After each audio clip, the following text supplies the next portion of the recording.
How to redeem Shein promo codes. Let's get started. Launch your preferred browser. Here we go. At the top, you will see the search box. Over there, type in Shein promo code and search for it.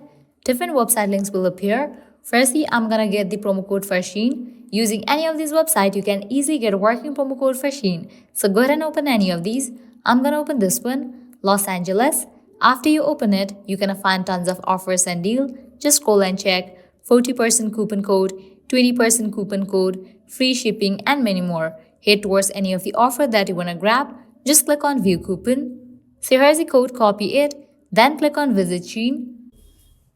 You will be directed to the official website of Shein. Now you can log into your account, browse through the items and select the items that you want to purchase, add those items to the cart and confirm your order. While in the checkout page, you will see the section of coupon code.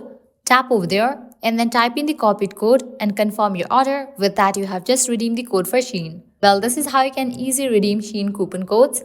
By applying the same process, you can easily redeem other codes as well. At the end, if you guys find this video helpful, don't forget to like, share and subscribe to our channel. Thank you.